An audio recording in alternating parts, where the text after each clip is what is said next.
नमस्कार दोस्तों, आपका बहुत बहुत स्वागत है मेरे इस चैनल पर। सबसे पहले तो माफ़ी चाहता हूँ लेट वीडियो डालने के चक्कर में।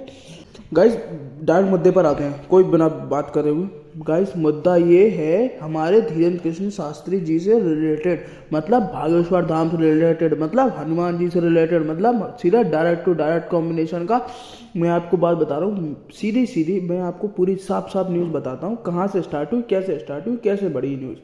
सबसे पहले तो हमारे धीरेन्द्र कृष्ण शास्त्री महाराष्ट्र गए हुए थे अपनी सबसे पहले कथा करने के लिए।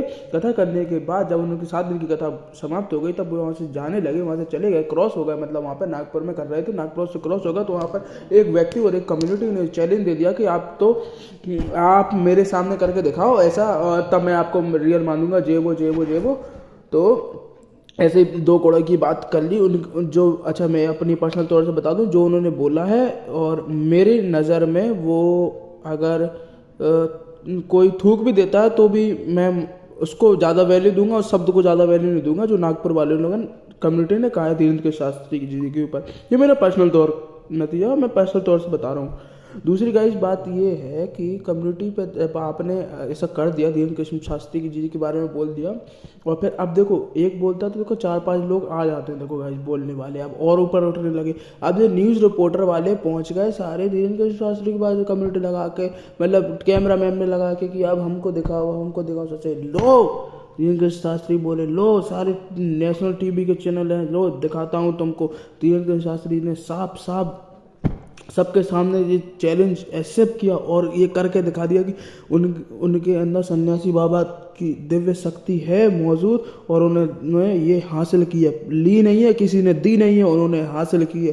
हासिल करना और किसी के देने में बहुत अंतर होता है, ये समझ ले। जिससे मैं कहना चाह रहा हूँ सब लोगों से जो लोग धीरेन्द्र कृष्ण शास्त्री पर सवाल उठाते हैं, मतलब बागेश्वर धाम पर सरकार पर सवाल उठाते हैं, एक बात बोल रहा हूँ, सुधर जाओ, अभी वक्त है तुम्हारे लिए। ये पर्सनल तौर से बता रहा हूँ। तीसरी बात करना चाह रहा हूँ।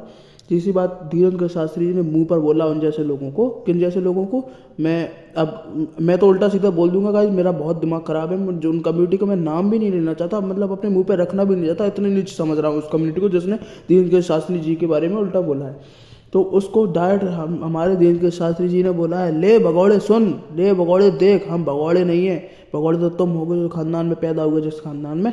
ये देख, ये सामने तेरे चैलेंज करके दिखाता हूँ, आजा। और जिस दिन अगर तुझे खुद देखना हो अपनी आंखों से तो खुद भी आ जाना बागेश्वर धाम, फिर दिखाता हूँ तुझको।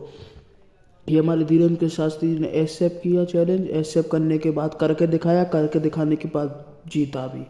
जीतने की यहाँ पर ज़रूरत ही नहीं है, यहाँ पर जीतने दिखाने की, अबे तुम जैसे लोगों को दिखाने की ज़रूरत भी क्या है? जब तुम नहीं मानते तो ऐसे कराओ, तुम लोगों को ज़रूरत ही नहीं है उनको दिखाने की।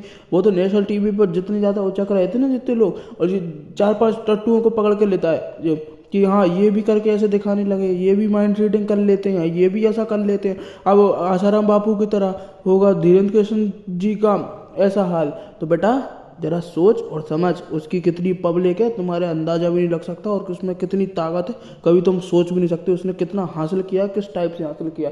वो और फालतू लोगों की तरह नहीं है जो ऐसा आसाराम बापू की तरह उसने ये काम कर दिया, ये काम कर दिया, जाके पढ़ो उसके बारे में और कभी देखो उसके बारे में उसने क्या किया है। भाई ये मेरा पर्सनल तौर से मैं बता रहा हूँ, सॉरी।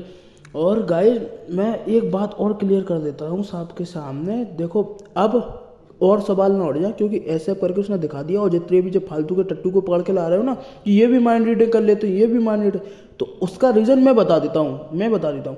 ये लोग माइंड रीडिंग कैसे करते हैं पहले देखा करो, पहले फिर समझा करो। जो लोग कहते हैं वो लोग पहले टास्क देते हैं कि आप पहले ये सोचो मन में और ये करो, अच्छा कोई नंबर चूज करो, ये करो, तब जाके ये लोग माइंड रीड कर पाते हैं। वो उनकी खुद उन्होंने, मैं उनको भी करूँगा सैल्यूट कहूँगा कि वो भी कर लेते हैं ये चीज़, लेकिन वो चीज़ अलग है और वो चीज़ उनके खानदान में मिलकर भी कोई नहीं कर सकता। जो लोग ये माइंड रीडिंग वाले करते हैं ना, वो माइंड रीडिंग नहीं है, वो खुद उस समय दिव्य शक्ति देते हैं हमारे बागेश्वर धाम सरकार किसको, धीरेन्द्र कृष्ण जी को, क्योंकि उन्होंने हासिल की, उन्होंने संघर्ष किया, तब जाके उनको मिली है। समझ में आया? तो थोड़ा कॉमन सेंस लगाया करो। अगर तो जितना भी जो आपके सामने धीरेन्द्र कृष्ण शास्त्री जी के बोले तो ये मत सुनना कि धीरेन्द्र कृष्ण शास्त्री जी के बारे में बोल रहे हो, ये देखना तुम बागेश्वर धाम सरकार के बारे में बोल रहे हो तो ज़रा अपने मुंह में जो जवान है ना उसको ज़रा सीधा कर लेना, फिर समझ में आके बोलना, ये साफ बोल देना, उससे जाके सवाल उठेगा नहीं अब हमारे राम पर और न हमारे बागेश्वर धाम सरकार पर। ये बता दिया है मैंने आज सबको, और आपको बताना है सबको। Thank you for watching. और गाइस मुझे थोड़ा सपोर्ट की ज़रूरत है गाइस, तो गाइस थोड़ा सा सपोर्ट की ज़रूरत चाहूँगा आपसे। नया थोड़ा चैनल बनाने की कोशिश कर रहा हूँ गाइस। और गाइस दूसरी बात ये, अगर वीडियो को आप पसंद करते हैं तो प्लीज़ वीडियो को लाइक करके ज़रूर जाइएगा, प्लीज़ ड्रॉप करके जाइएगा लाइक। और अगर वीडियो को बिल्कुल पसंद नहीं आएगा गाइस तो प्लीज़ डिसलाइक कीजिएगा, प्लीज़ डिसलाइक करके जाएगा, जैसे मुझे पता चलता रहा है कितना पसंद आ रहा है कितना पसंद नहीं आ रहा है। Thank you for watching. और गाइस थोड़ा सपोर्ट करना चाहो तो फिर बस एक रेड कलर का जो बटन लग के आएगा वो सब्सक्राइब लिखा होगा, उस पर आपको क्लिक कर देना है। Thank you for watching.